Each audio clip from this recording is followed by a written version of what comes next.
are two LEGO themes that can make me squeal with excitement, the first being LEGO Harry Potter and the second being LEGO Disney, partially because of the fact that it is really rare that we get something that I personally want out of LEGO Disney. It all started with LEGO Toy Story back in 2010 and I was absolutely obsessed, and then eventually we got the LEGO Disney Princesses, which at the ripe age of 14 I just was really disappointed by. LEGO Disney had always been something that I wanted, and to see it be translated into mini dolls, look, I was just happy that we got it, but at the same time I was left wanting more. So in 2023, after hearing all of the rumors about what LEGO Disney was going to bring us, I was incredibly excited, and let me tell you, I squealed so loudly the second I saw the first ever image that was incredibly blurry of the LEGO Up House. Besides the rumors of a giant Gringotts, LEGO Disney basically has every single set that I am most looking forward to in 2023, and this one is no exception. In fact, the Up House has been one that I have wanted for several years, and unfortunately it got declined on LEGO Ideas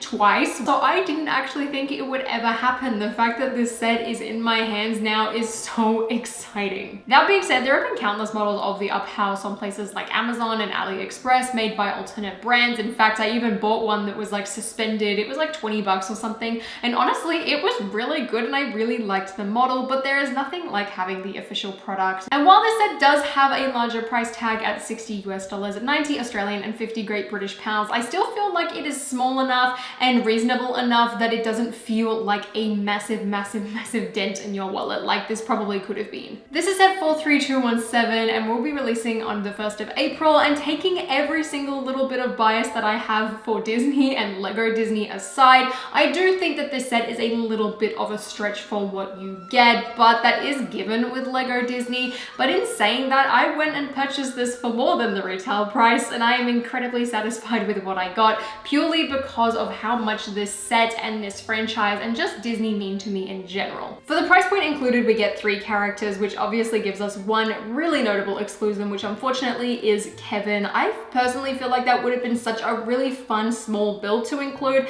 as instead we did get this little one of the front porch, including the mailbox, which doesn't have any printed pieces or even stickered pieces on it, which I really feel like is a big missed opportunity. It does have a little squirrel though, which is really cute for Doug to go and chase around, as well as a cardboard box and a helium tank and a couple of random balloons, but I really feel like this definitely should have been Kevin instead, and seeing this little model on the side, it does make you wonder why they chose that instead of a brick-built Kevin. That being said though, it is a pretty neat little side build and does complement the house quite well. As for the characters we did get though, starting off we have Carl Fredricksen, who just looks as grumpy as ever. I really love the way that LEGO did this minifigure. Of course, a special mention does go to that grape soda pin that is pinned onto his jacket, as well as his incredibly high pants. He does come along with his little walking stick, which admittedly I wish there was a yellow or green version of the rollerblades on the end of this, just to represent the tennis balls that he has on the bottom of his cane.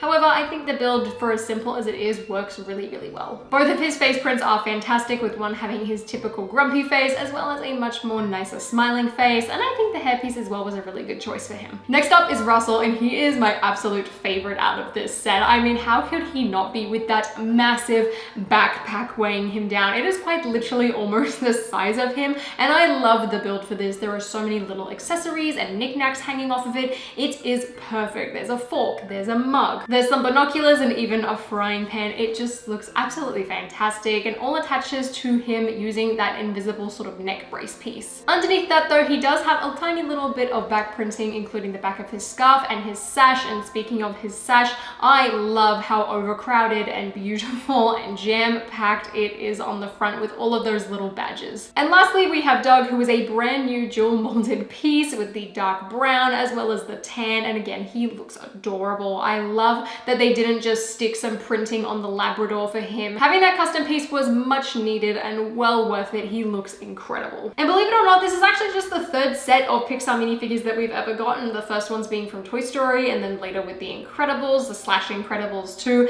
and then finally now with Up. Though in saying that, Pixar has appeared 7 times, firstly with Toy Story, Cars, The Incredibles, Brave, WALL-E, Lightyear, I guess, and now finally Up. But let's talk about the main attraction, which is the Up House itself. Now, this is a dollhouse type of thing. It is just single-sided. There is no opening or closing function, which honestly is something that I would love to have an attempt at making. Whether or not I do is a different story, but there is certainly a lot of potential there. It is also quite a condensed house. There really isn't much interior despite it being more of a dollhouse type of set. There is enough space to put Carl Fredricksen in there, being in his little chair in the living room, or I guess you could make him lie on the bed upstairs, but besides that, there's really not a lot of floor space or space for minifigures in general. Russell can stand on the outside of the door, basically constantly knocking and ringing the doorbell in order for Carl to let him in. However, when you actually open the door, Russell can't stand there, which is really interesting. You kind of have to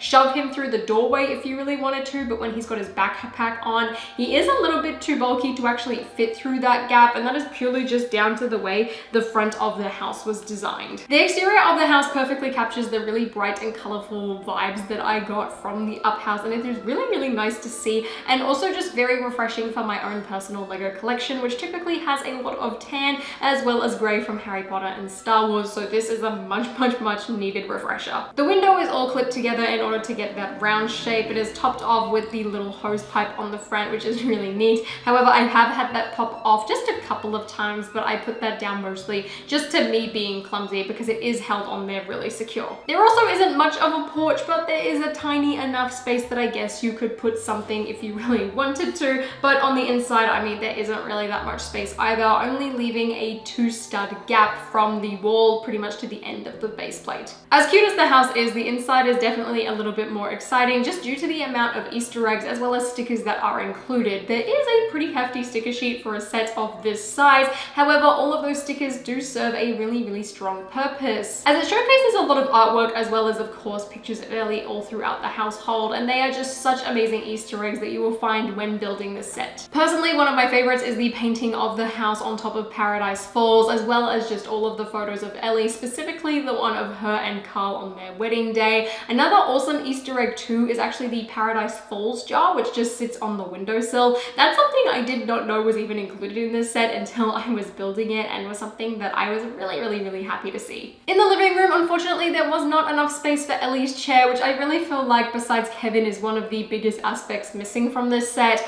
I would love to try and make like another tiny one, but I don't think it's going to be able to fit inside this model unless I modded the house to be significantly bigger, which is quite a shame, but is something that I would still love to have as just part of the display in general. That being said, Carl can sit on his chair really nice and neatly, and I think he looks really cute just sat in the middle of the living room. There's a little printed compass as well as a record player and a very tiny lamp, which is surprising just given how small this space is, how much detail and little references they were able to fit in. Moving on up a floor, and you have Carl's bedroom, which is made of this really simple but very cute patchwork quilt on one side, and on the other side is the little attic, which has the TV that they were watching at the very beginning of the movie together, which is adorable, as well as a crate at the back which contains their adventure book, which annoyingly the sticker does show it accurate to the movie in that it opens sideways, but then being a regular Lego book, you kind of have to rotate it in order to open it up to reveal the Once Upon a Time tile stuck on the inside. Then the last aspect, of course, is the balloons, and this whole thing is actually just attached to the top of the fireplace. The whole fireplace just snaps in on some Technic pins,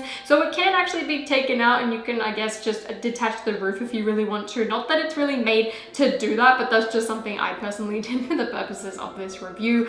But the balloons are just simply attached with this singular Technic pin. You do have to sort of attach all of the balloons to the thing. It's not like you just build this entire thing and then stick it on the top, which honestly would have been much more satisfying, I think, to just complete the build, but it allows you to have a lot more customization if you wanted to go and expand the balloons yourself. That's personally something I would really love to look into and try and do. How expensive that's going to be, I don't know, but I just love that that option is there if you want to go and take it. It also means that you can display the house with the tiny little stack of balloons or just on its own. I mean, if your shelf is a little bit too small and not very tall, maybe taking the balloons off is going to be the better option. But despite how small it is in general, I think it's a really neat touch, and I'm glad that they were included just considering how iconic and well recognizable the balloons are. Despite Pixar making movies for kids and Up very much being one of them, I really think this set had more of the adult collectors in mind, despite it not being an 18+ set. As a kid, personally, this is something that I still would have had a lot of fun with, even though there's not a lot of space to move around with. Just having the characters in the house in general, I would just have an absolute blast with this. I mean, our kids can pick the house up and swing it around and make it fly,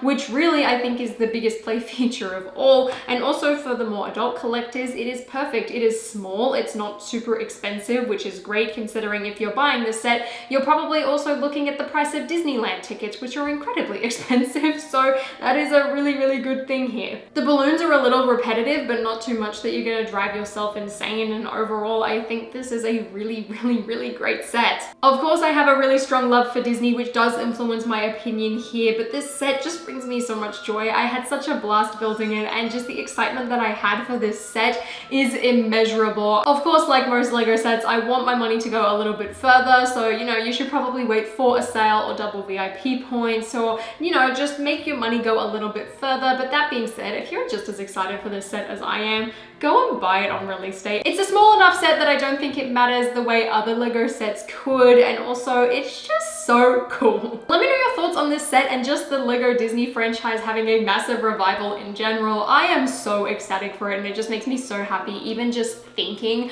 about it. I just know that like childhood me would be ecstatic looking at this stuff. If you enjoyed this video, please give me a thumbs up, consider subscribing to my channel down below, and until next time guys, I'll see you later.